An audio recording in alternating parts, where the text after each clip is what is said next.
বন্ধুরা, আজকে তোমাদের একটি মজার গল্প শোনাবো। আসলে মানুষের ক্রোধের তো শেষ নাই, আর ক্রোধের বশে কখন কে কী যে বলে ফেলে তার ইয়াত্তা থাকে না। কিন্তু বলেই ফেলে, আবার অনেক সময় ক্রোধের বশে আমরা অনেক ভুলও করে ফেলি। ক্রোধকে সম্বরণ করা তাই আমাদের উচিত, এবং ক্রোধের বশে আমাদের কিছু করা উচিত নয়, কারণ ক্রোধ বুদ্ধি বিনাশ করে। তাহলে চলো গল্পটা শুনে নিই।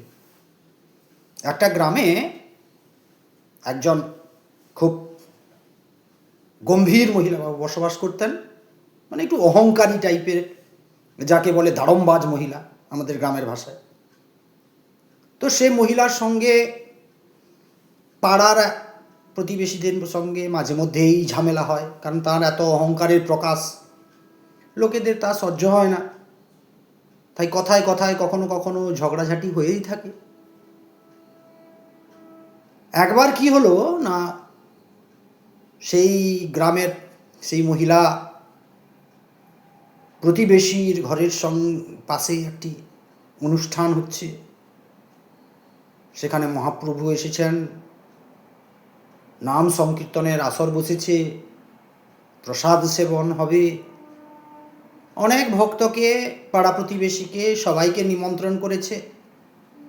কিন্তু পাশের বাড়ির ওই মহিলার সঙ্গে যেহেতু দ্বন্দ্ব, তাই তাকে আর নিমন্ত্রণ করেনি।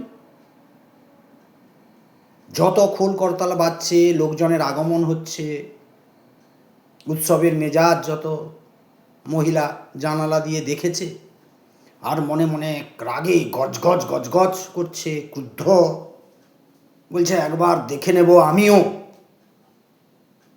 এইভাবে বলতে বলতে মাথায় যখন রাগ চরমে উঠেছে, তখন সেও বুক ঠুকে বলছে ভগবান যদি করেন আর কর্তা যদি মরেন, তো ঘরে বসেই কীর্তন শুনব। রাগের ঘরে কি প্রতিজ্ঞা করে বসলেন ম্যাডাম! কেউ এই ভুলটা করবেন না যেন।